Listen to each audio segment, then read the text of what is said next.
The war had been going badly for a long time. 17 battles. 17 defeats.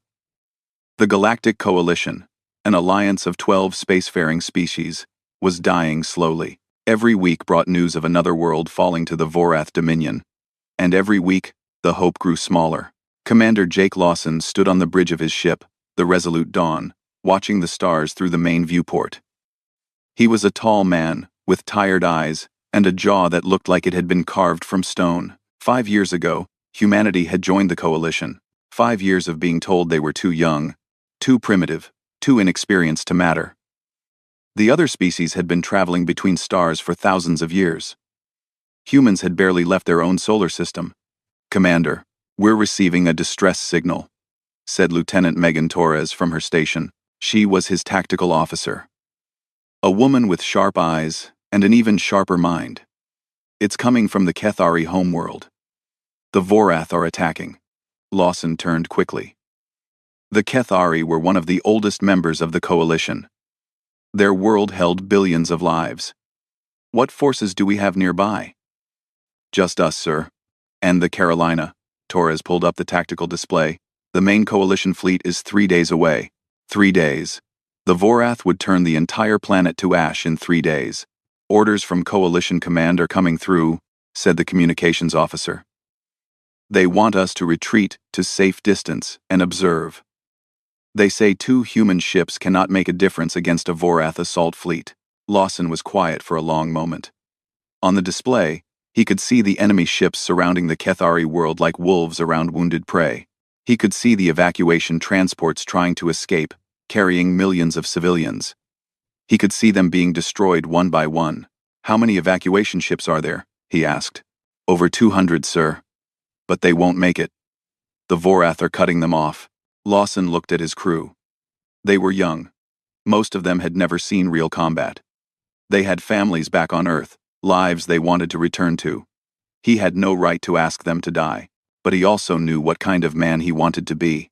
"Set a course for the Kethari homeworld," he said. "Maximum speed." Torres did not hesitate.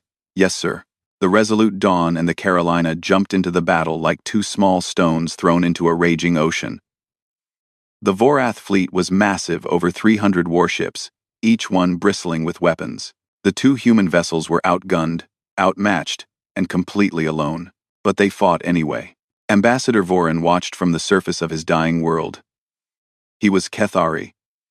A tall insectoid, being with 4 arms and compound eyes that could see in every direction at once. For 300 years, he had served his people as a diplomat. He had met species from across the galaxy. He had seen courage and cowardice, honor and betrayal. He had never seen anything like the humans. The 2 small ships dove straight into the heart of the Vorath formation. They twisted and turned, their weapons firing constantly, drawing the attention of the enemy away from the evacuation transports. The Vorath were confused. This made no sense. 2 ships against 300? It was suicide. It was madness. Hour after hour, the humans fought.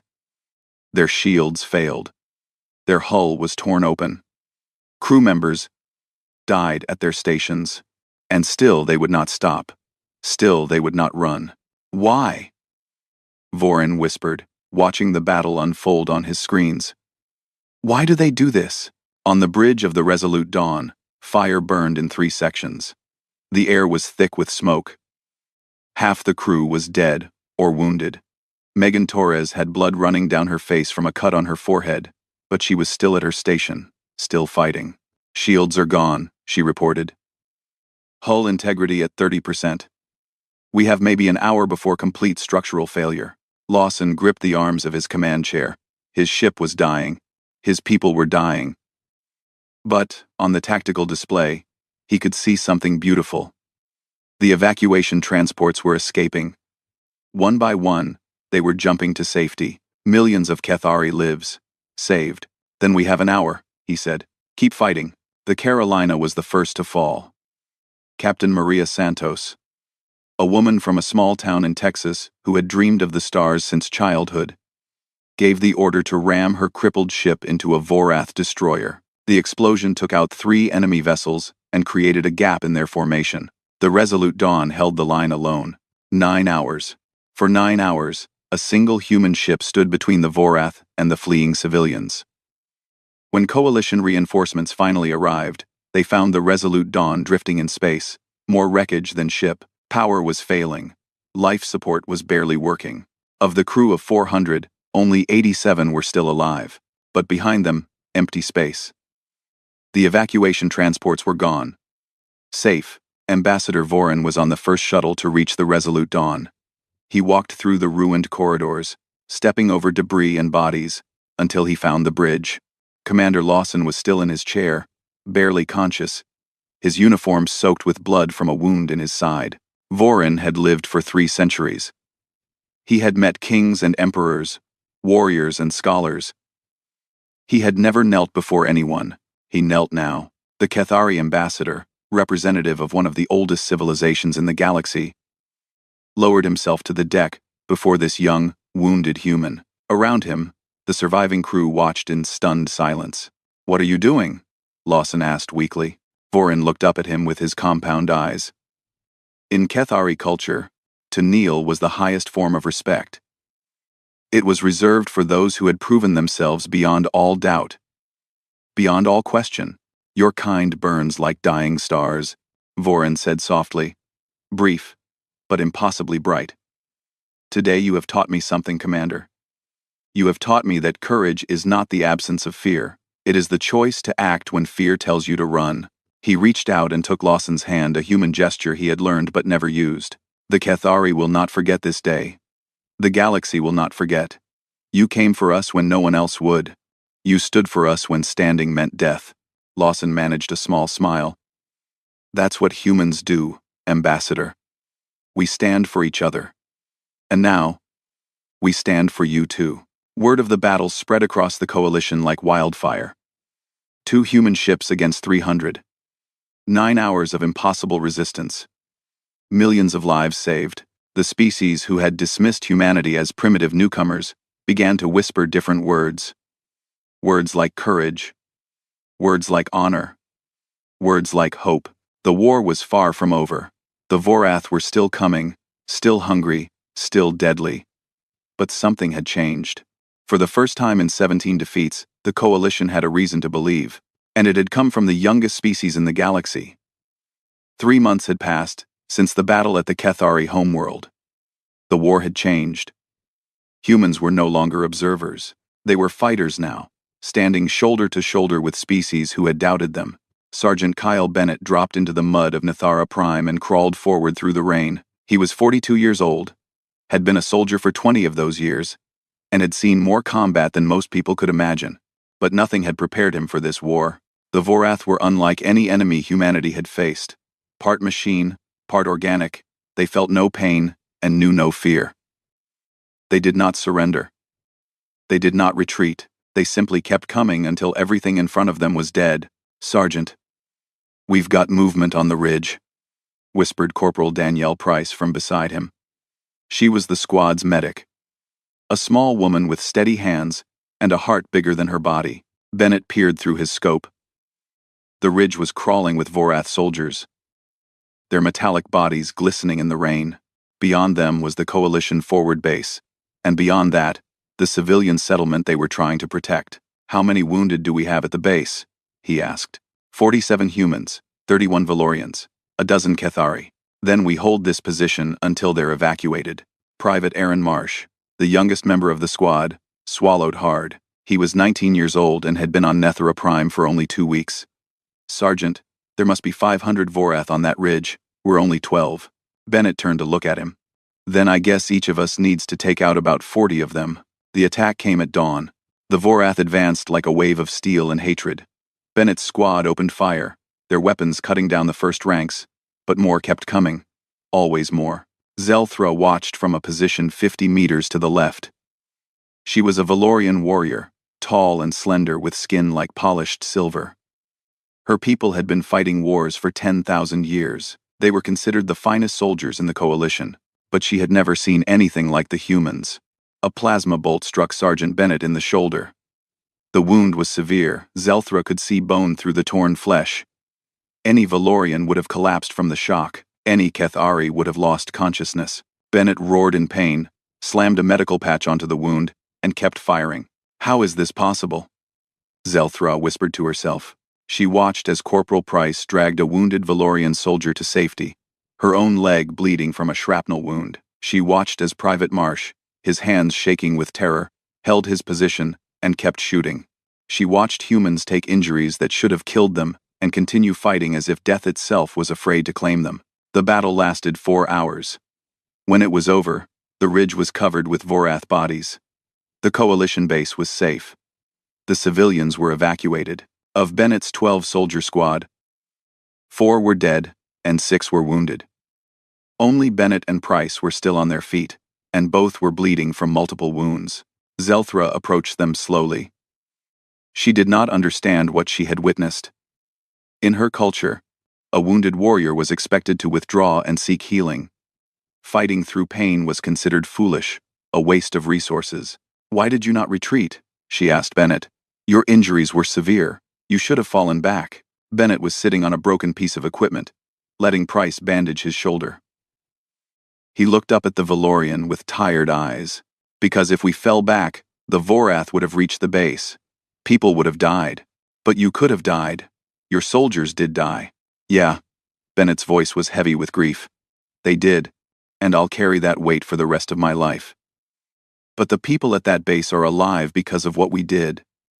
That's what matters." Zelthra did not understand. "Is this a human concept? Valuing other lives more than your own?" Price finished the bandage and looked up. "No. It's not just a human concept. But maybe we're just better at ignoring the voice that tells us to run." The squad was cut off for 11 days. A Vorath counterattack destroyed the coalition communications array, and suddenly Bennett's people were alone behind enemy lines. They had limited ammunition, limited food, and limited medical supplies. They should have surrendered. They should have hidden. They should have done anything except what they did. They fought. Every night, they struck Vorath supply lines. Every day, they moved to a new position, staying one step ahead of the enemy patrols. Private Marsh, the nervous young man who had been terrified on his first day, became a skilled fighter. Corporal Price kept everyone alive with medical skills that seemed like magic. And when they finally discovered a Vorath command node, a facility that controlled enemy forces across the entire sector, Bennett made a decision. "We can't take it with a direct assault," he said, looking at his exhausted soldiers. "But if we can destroy it, we can cripple their operations in this whole region." Marsh looked at the facility. It was heavily guarded. Getting in would be almost impossible. Getting out would be completely impossible. "I'll do it," he said quietly. Everyone turned to look at him. "I'm the fastest. I know explosives. I can get in, set the charges, and—" He didn't finish the sentence. He didn't need to. Bennett shook his head. "No, I won't order you to do that." "You're not ordering me, Sergeant. I'm volunteering." Marsh's voice was steady now, all traces of fear gone. "If I don't do this, how many more people will die? How many more squads will get cut off like we did?" That night, Aaron Marsh ran toward the Vorath command node, while his squad mates provided covering fire. He made it inside. He planted the explosives. The explosion lit up the sky like a second sun. Marsh did not come out. 3 days later, coalition forces broke through the Vorath lines and found Bennett's squad. Only 5 of them were still alive. They had been fighting for 11 days with no support, no supplies, and no hope of rescue. Zelthra was part of the rescue force. When she saw Bennett, still standing despite wounds that would have killed any Valorian, she understood something she had never understood before. She understood why the humans were winning. That night, as the survivors were evacuated, Zelthra made a choice. She picked up Sergeant Bennett, who had finally collapsed from exhaustion and blood loss, and carried him to the medical transport herself. Another Valorian asked her why she would do such a thing, why she would lower herself to carry a member of another species. Zelthra looked at her comrade with silver eyes that had seen too much death, and finally understood the meaning of courage. "Because that is what humans would do," she said. Word spread through the coalition forces. Stories of human endurance. Stories of human sacrifice. Stories of Private Aaron Marsh, 19 years old, who gave his life so that others could live. The Vorath were still winning, The war was still desperate, but something was changing in the hearts of the coalition soldiers. They were learning to fight like humans. The war had entered its second year, and humanity had become the heart of the coalition's military. Admiral Vanessa Cole stood before the massive holographic display in Coalition Command, watching the battle lines shift across 1,000 star systems. She was 53 years old, with gray streaks in her dark hair and lines on her face that told the story of too many sleepless nights. 6 months ago, she had been promoted to represent humanity on the Coalition High Council. It was an honor that had never been given to such a young species before. It was also a burden that grew heavier every day. "The intelligence is confirmed," said Grand Marshal Kethoven, his insectoid form towering beside her. He was the supreme commander of all coalition forces, ancient even by Cathari standards. "The Vorath Central Mind is located in the Vorthan system. If we destroy it, we destroy their ability to coordinate across the galaxy." Cole studied the display.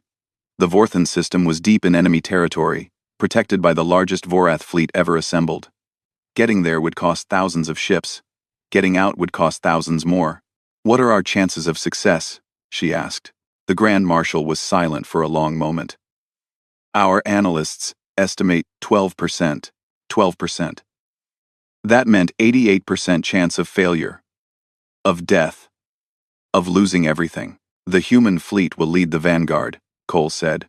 Every head in the command center turned toward her. Even Kethoven seemed surprised. "Admiral," he said slowly, "the vanguard will face the heaviest resistance. Casualties will be. I know what the casualties will be." Cole's voice was steady, but her hands trembled slightly at her sides. "I know exactly what I'm asking my people to do. But if we don't take this chance, the Vorath will keep coming. They'll destroy world after world until there's nothing left." Humanity didn't join this coalition to watch from the sidelines, while others fight and die. "We joined to stand with you." The Grand Marshal looked at her for a long time. In 300 years of warfare, he had met many commanders. He had seen courage and cowardice, wisdom and foolishness. He had never met anyone quite like the humans. "Very well," he said finally. "The human fleet will lead." Captain Derek Tanner received his orders aboard the carrier New Horizons. He was a quiet man, the kind of person who listened more than he talked. His crew loved him because he treated every single one of them like family. Now he was being asked to lead them into almost certain death. "The mission is simple," Admiral Cole told him via secure communication. "Your ship will carry a strike team directly to the Central Mind's location. Dr. Nathan Reyes has discovered a weakness in the Vorath. They're vulnerable to a specific radiation frequency. If we can detonate a reactor core at close range to the Central Mind, the resulting radiation burst should destroy it." Tanner understood immediately. Detonate a reactor core at close range. That means the ship delivering the strike won't survive. "No, Captain, it won't." There was silence between them. Through the viewport, Tanner could see his crew moving through the corridors of his ship. Young men and women who had trusted him with their lives. "My crew? We'll evacuate before the final approach. You'll pilot the ship alone for the last phase." Tanner nodded slowly. "When do we leave?" 48 hours. He spent those 48 hours walking through his ship, talking to his crew. He ate meals with them. He listened to their stories about home, about family, about the lives they wanted to live when the war was over. He did not tell them what was coming. He didn't have to. They were soldiers. They knew. On the night before departure, Lieutenant Chris Novak found Tanner standing alone on the observation deck. "Captain, may I speak freely?" "Always, Lieutenant." Novak was young, barely 25, but he had proven himself in a dozen battles. "I know what this mission really means, sir. I know you're planning to stay aboard for the final approach." Tanner said nothing. "I want you to know that when the time comes, I'm staying with you." "Lieutenant, that's not..." "Sir, with respect, you can't operate the reactor controls and pilot the ship at the same time. Not alone. You need someone to make sure the detonation happens."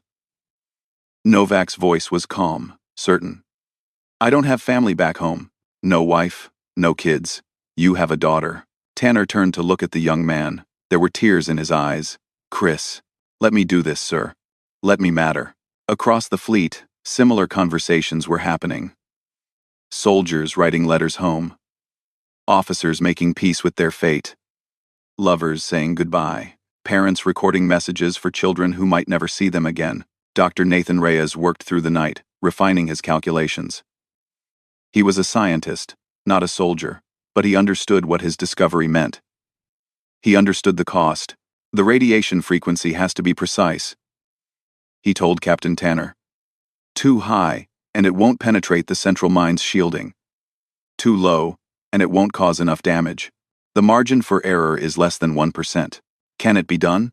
Reyes looked at him. Yes. If the reactor core is detonated at exactly the right distance, at exactly the right moment, it will work. Then we'll make it work. Grand Marshal Kethoven addressed the combined fleet on the eve of the battle. His image appeared on every screen, in every ship, across hundreds of vessels from a dozen different species. Tomorrow, we go to war, he said. Many of us will not return. I will not lie to you about that. The enemy is strong. The enemy is waiting. The odds are against us. He paused, his compound eyes sweeping across the faces of his soldiers. 5 years ago, a young species joined our coalition. We dismissed them. We thought them primitive. We thought them weak. We were wrong. Images appeared behind him. The Resolute Dawn. Holding the line at the Kethari homeworld. Sergeant Bennett's squad. Fighting for 11 days behind enemy lines. Private Aaron Marsh, running towards certain death to save others. The humans have taught us something we had forgotten. They have reminded us what courage truly means. Not the absence of fear, but the choice to act despite it. Not the hope of victory, but the refusal to accept defeat. His voice grew stronger. Tomorrow, we fight beside them. Tomorrow, we show the Vorath what the coalition has become. Not just an alliance of convenience, but a family. A family that protects its own. Admiral Cole watched the speech from her command ship. Around her, officers wept openly. Not from fear, but from something deeper. From pride. From love.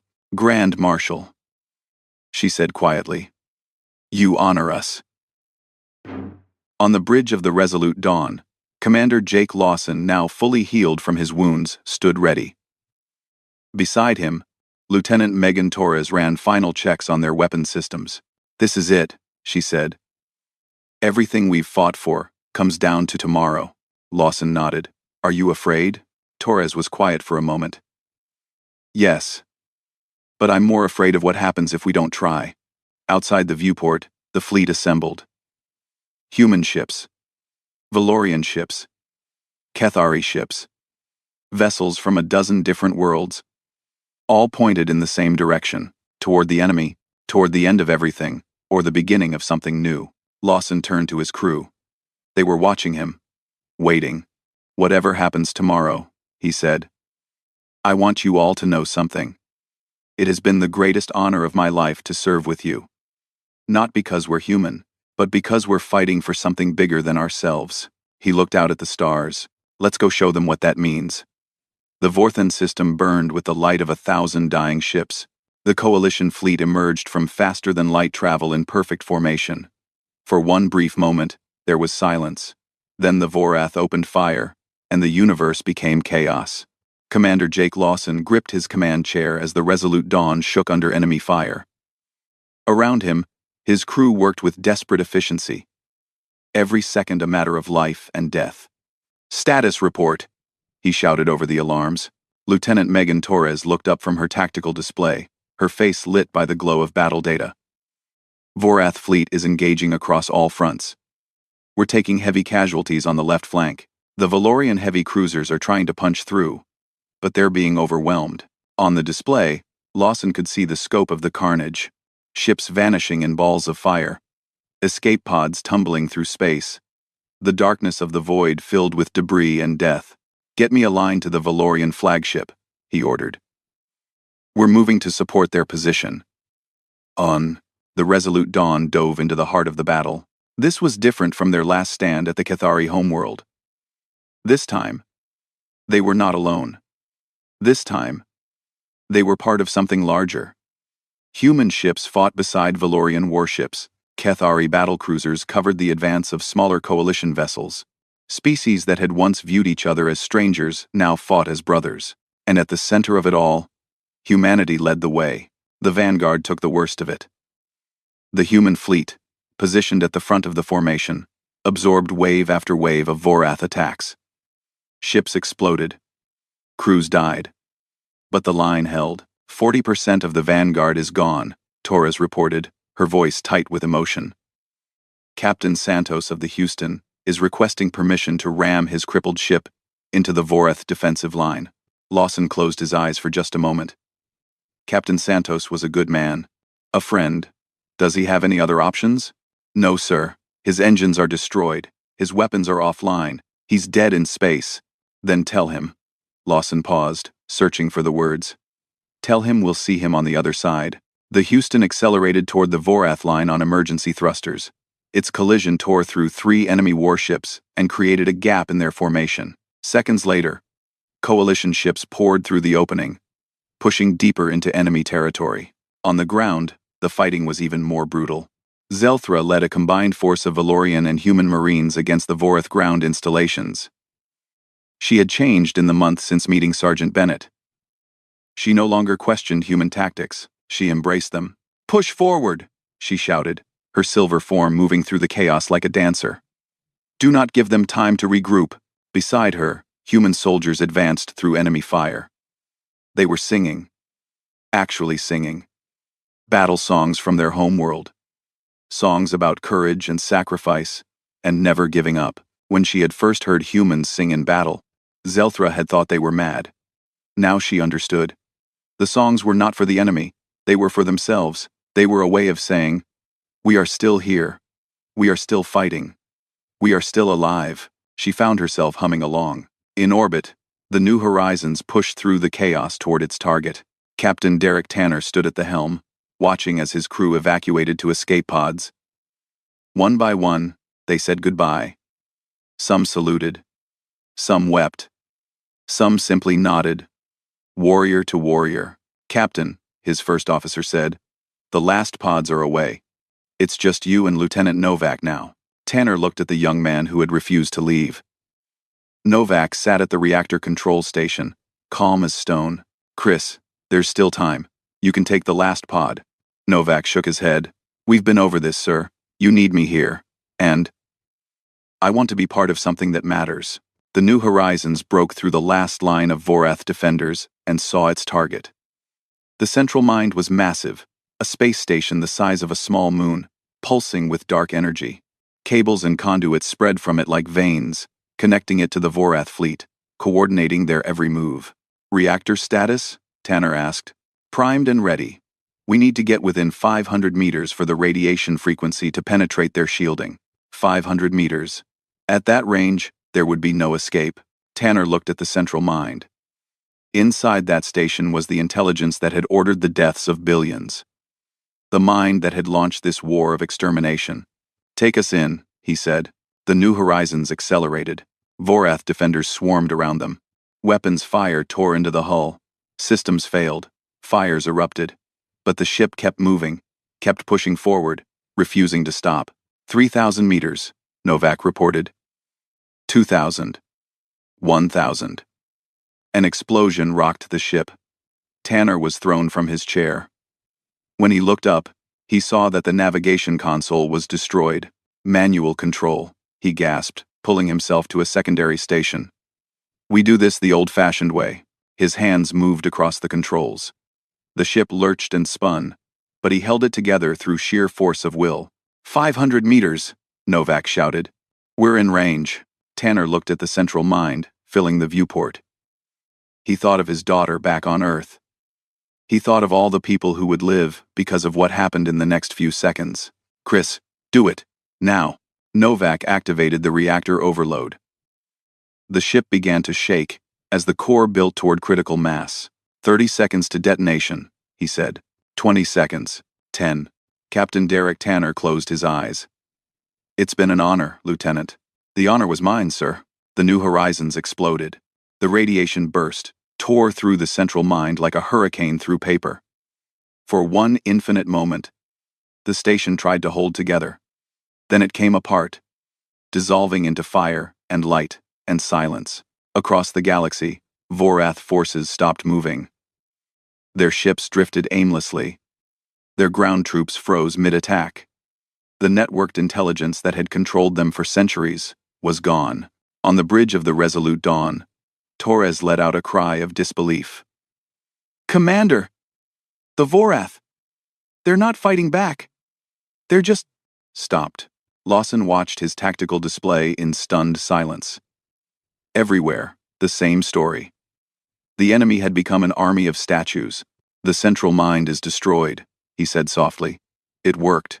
The coalition fleet began to advance, destroying the helpless Vorath ships one by one.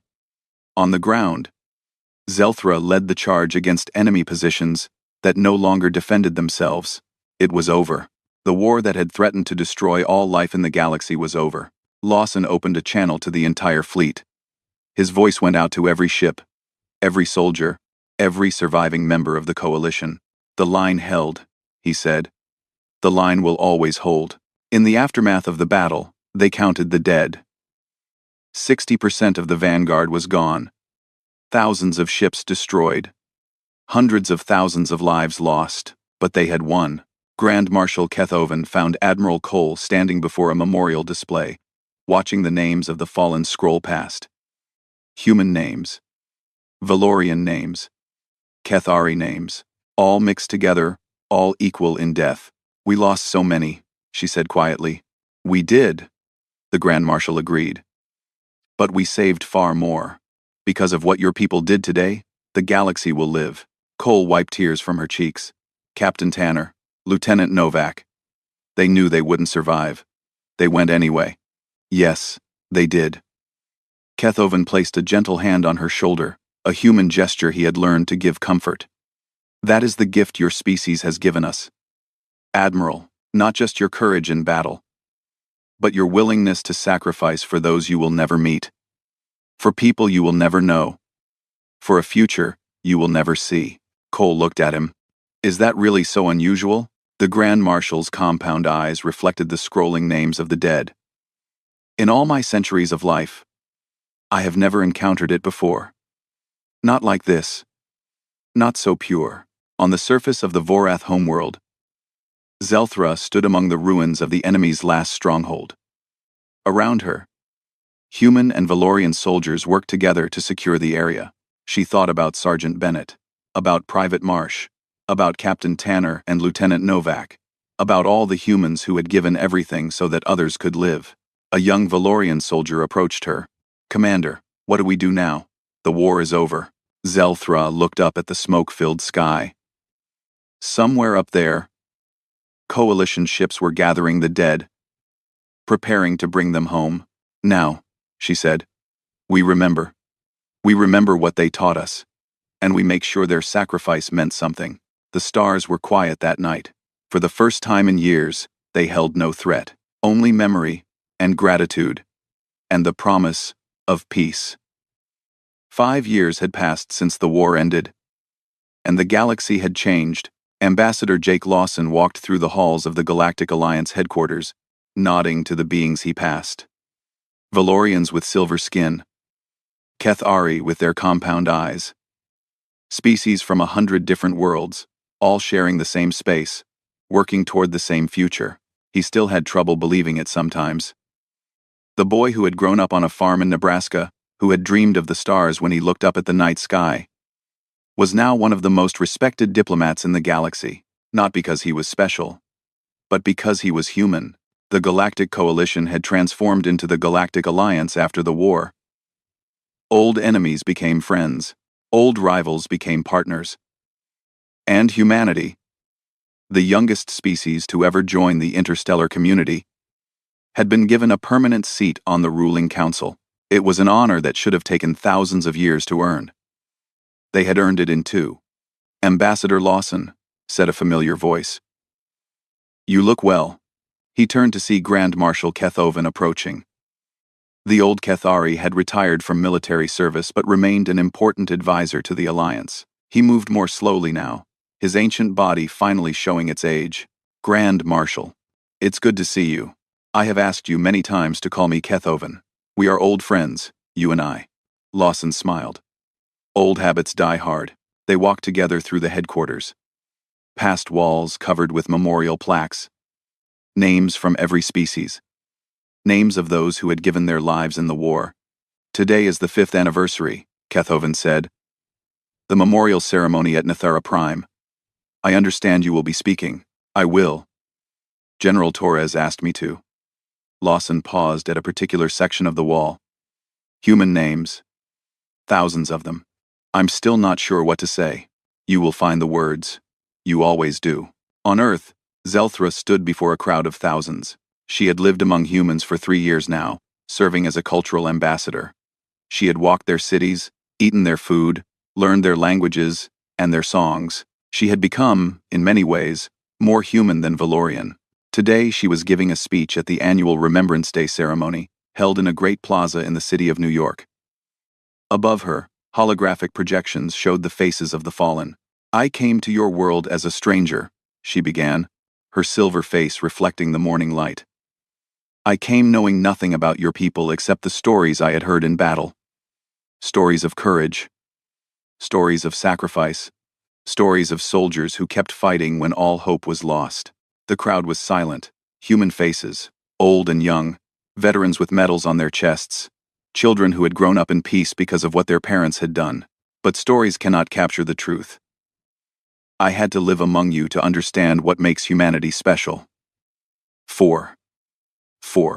She paused, gathering her thoughts. Your people do not live as long as mine. A Valorian can expect 3 centuries. A human. Perhaps 1. You know, from the moment you are born, that your time is limited. And yet you do not despair. You do not hide from life. Instead, you run toward it. You love fiercely. You fight desperately. You give everything you have because you know you cannot take it with you. Her voice grew stronger. This is your gift to the galaxy. Not your weapons or your technology. Your spirit. Your refusal to accept that anything is impossible. Your belief that every life, no matter how short, can matter. In a great library on the Kethari homeworld, a young scholar named Thalen worked on his latest book. He was a descendant of Ambassador Vorin, the diplomat who had knelt before Commander Lawson so many years ago. His life's work was documenting humanity's impact on galactic civilization. It was not a small task. Human music now played in concert halls across 100 worlds. Human literature had been translated into thousands of alien languages. Human philosophy concepts like democracy, individual rights, and the dignity of all sentient beings had sparked revolutions in societies that had remained unchanged for millennia. But Thalen's favorite discovery was simpler than all of that. It was a phrase, a saying that had spread across the galaxy like wildfire after the war. He had found it in military reports, in diplomatic correspondence, in the private journals of alien soldiers who had fought beside humans. To fight like a human, it meant to never surrender hope. To stand for others even when standing meant death. To believe that tomorrow could be better than today, and to work to make it so. Thelen wrote the phrase in his book and smiled. Of all the gifts humanity had given to the stars, this was perhaps the greatest. Not the memory of what they had done, but the example of who they were. Ambassador Lawson landed on the Kethari homeworld as the sun was setting. The memorial stood on a hill overlooking the city that had nearly been destroyed 5 years ago. It was a simple structure, a white stone wall carved with the names of every human who had died defending Kethari civilians. At its center was a statue of 2 figures, a human soldier and a Kethari child, their hands clasped together. Thousands of aliens had gathered for the ceremony, Kethari families, Valorian veterans, representatives from a dozen other species. All of them standing in silence as Lawson approached the memorial. He carried a single flower in his hand, an earth flower, a white rose from his mother's garden back in Nebraska. He placed it at the base of the statue and stepped back. The silence stretched on. No one moved. No one spoke. Then a small figure pushed through the crowd. A Kethari child, no more than 10 years old by human standards. She walked up to Lawson and looked at him with her compound eyes. "Excuse me," she said in careful English. "I have a question." Lawson knelt down to meet her eyes. "Of course, ask anything." My teacher told us about the war.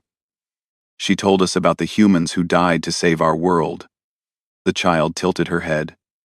Why did they do it? Your people didn't know us. You had only been in the coalition for 5 years. Why did you fight so hard for strangers? The question hung in the air. Around them, thousands of beings listened for the answer. Lawson was quiet for a long moment. He thought about the crew of the Resolute Dawn, who had held the line for 9 hours against impossible odds. He thought about Sergeant Bennett and his squad, fighting for 11 days behind enemy lines.